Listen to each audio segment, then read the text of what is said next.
वो ज़हानत में सबको पीछे छोड़ गया। उसने महज 14 साल की उम्र में पूरे पंजाब के मैट्रिक के इम्तिहान में नुमायां पोजीशन हासिल की। एक ऐसा साइंसदान जिसने साइंस की दुनिया में तहलका मचा दिया, जिसका ख्वाब था कि पाकिस्तान भी साइंस में दुनिया की सफ़े अव्वल में हो। नोबल इनाम याफ्ता मगर अपने ही वतन में मुतनाज़े।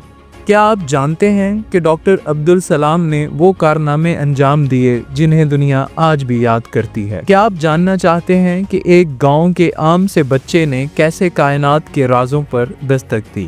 तो तैयार हो जाएं, क्योंकि आज हम आपको लेके जा रहे हैं एक ऐसे सफ़र पर जो है इल्म, कुर्बानी और जुस्तजू से भरपूर। ये है कहानी डॉक्टर अब्दुल सलाम की। साइंस ऑफ ईस्ट में खुशामदीद। आज हम आपको एक ऐसे पाकिस्तानी साइंसदान की कहानी सुनाने जा रहे हैं जिसने दुनिया भर में पाकिस्तान का नाम रोशन किया। ये है डॉक्टर अब्दुल सलाम, पाकिस्तान के पहले नोबल इनामी याफ्ता साइंसदान जिन्होंने तिबियात यानी फिजिक्स के मैदान में वो कारनामा अंजाम दिया जिसे दुनिया आज भी याद रखती है। आइए उनकी जिंदगी का सफर शुरू से जानते हैं। डॉक्टर अब्दुल सलाम की इब्तदाई ज़िंदगी निहायत सादगी, इल्म दोस्ती और मेहनत से भरपूर थी। वो 29 जनवरी 1926 को बरतानवी हिंदुस्तान के ज़िला झंग में एक इल्मी और मजहबी घराने में पैदा हुए। इनके वालिद मोहम्मद हुसैन महकमा तालीम में अफसर थे और इनकी वालदा भी तालीम की अहमियत से वाकिफ थी। घर में तालीम का माहौल था जिसका असर अब्दुल सलाम पर बचपन ही से पड़ा। अब्दुल सलाम बचपन से ही निहायत ज़हीन और संजीदा तबीयत के हामिल थे। इन्हें किताबों से गहरी दिलचस्पी थी और वो अक्सर उम्र से बड़े तुलबा के साथ बैठकर सीखने की कोशिश करते थे। इन्होंने अपनी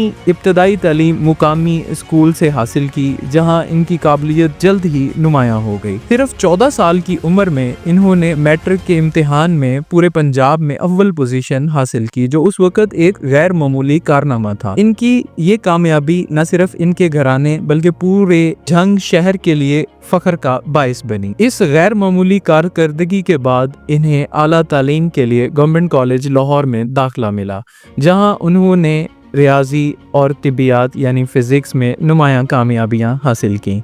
कॉलेज के ज़माने में भी वो हर इम्तिहान में अव्वल आते और अपने असातिज़ा की खुसूसी तवज्जो हासिल करते थे। डॉक्टर अब्दुल सलाम की इब्तदाई ज़िंदगी का सबसे बड़ा पैगाम ये है कि महदूद वसाइल और छोटे शहर से ताल्लुक़ रखने के बावजूद अगर किसी में अज़म, मेहनत और इल्म की लगन हो तो वो दुनिया की बुलंदियों को छू सकता है। इनकी इब्तदाई कामयाबियाँ ही आगे चलकर एक अजीम साइंसी कैरियर की बुनियाद बनी। आला तालीम के लिए वो कैम्ब्रिज यूनिवर्सिटी बरतानिया चले गए, जहां उन्होंने रियाजी और फिजिक्स में कमाल हासिल किया। 1951 में उन्होंने नजरी तिबियात यानी थ्योरेटिकल फिजिक्स में डॉक्टरेट मुकम्मल की। बाद अज़ा वो पाकिस्तान वापस आए और जामिया पंजाब में तदरीस से मुंसलिक हो गए, लेकिन साइंसी तहकीक के मुनासिब वसाइल न होने की वजह से वो दोबारा बरतानिया चले गए, जहां उन्होंने इंपीरियल कॉलेज लंदन में तहकीक और तदरीस का सिलसिला जारी रखा।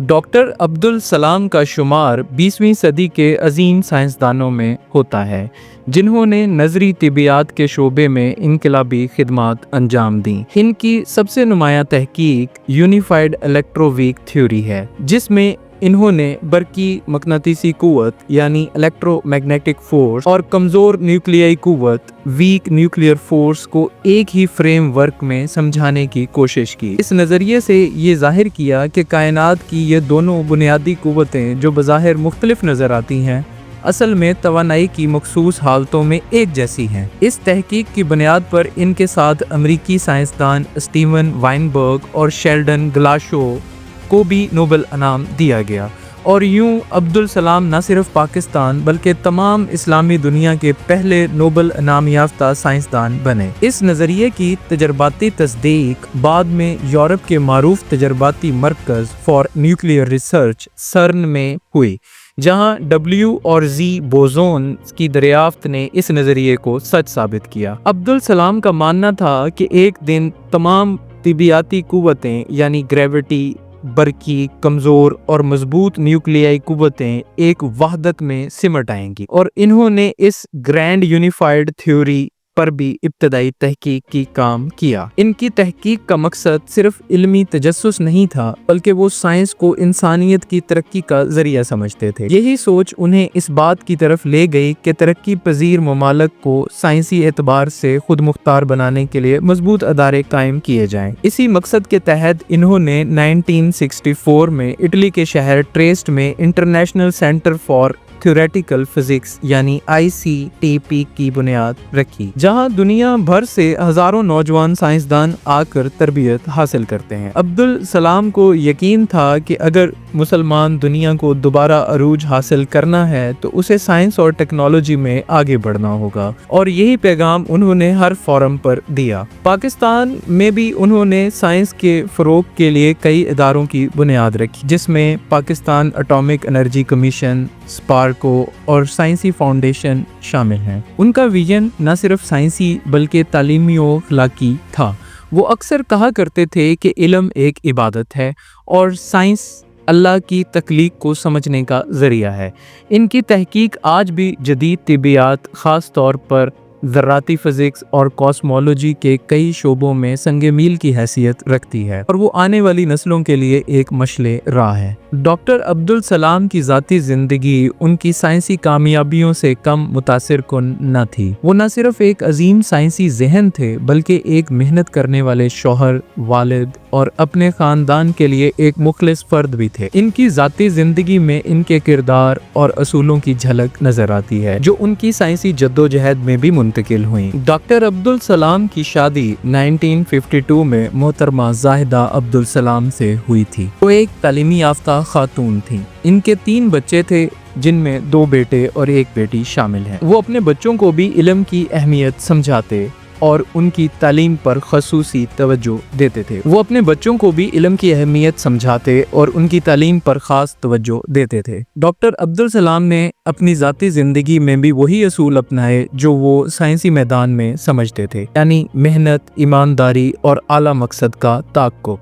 بدقسمتی سے ان کا تعلق احمدی جماعت سے ہونے کی وجہ سے انہیں پاکستان میں کئی مسائل کا سامنا رہا۔ ان کے نوبل انعام کی خوشی بھی پاکستان میں سرکاری سطح پر پوری طرح نہیں منائی جا سکی، یہاں تک کہ ان کی قبر پر سے مسلمان سائنسدان کے الفاظ بھی ہٹا دیے گئے۔ لیکن ان تمام مسائل کے باوجود عبدالسلام پاکستان سے محبت کرتے رہے اور ساری زندگی پاکستانی سائنسدانوں کی ترقی کے لیے کوشاں رہے۔ ڈاکٹر عبدالسلام اپنی زندگی میں سائنسی تحقیق اور تدریس کے علاوہ سماجی کاموں میں بھی شریک رہے۔ وہ ہمیشہ نوجوانوں کی تعلیم پر زور دیتے تھے اور انہیں سائنسی تحقیق کے میدان میں قدم رکھنے کی ترغیب دیتے تھے۔ ان کی محنت کا مقصد صرف اپنے ملک کی ترقی نہیں تھا بلکہ وہ عالمی سطح پر انسانیت کی خدمت کرنا چاہتے تھے۔ ڈاکٹر عبدالسلام کا پاکستان سے تعلق گہرا تھا، لیکن ان کی احمدی جماعت سے وابستگی کے باعث انہیں وطن میں بے شمار مشکلات کا سامنا تھا۔ ان کے نوبل انعام کے بعد جب پاکستان میں سرکاری سطح پر ان کی کامیابی کو تسلیم نہیں کیا گیا تو ان کے بارے میں منفی رویہ اختیار کیا گیا تو وہ دل شکستہ ہو گئے تھے۔ تاہم وہ اپنے ملک سے محبت کرتے رہے اور کبھی اپنی قوم کے لیے بہترین کام کرنے کی کوشش سے پیچھے نہیں ہٹے۔ ڈاکٹر عبدالسلام 21 نومبر 1996 کو لندن میں وفات پا گئے۔ ان کی تدفین ان کی وصیت کے مطابق پاکستان کے شہر ربوہ یعنی چنیوٹ میں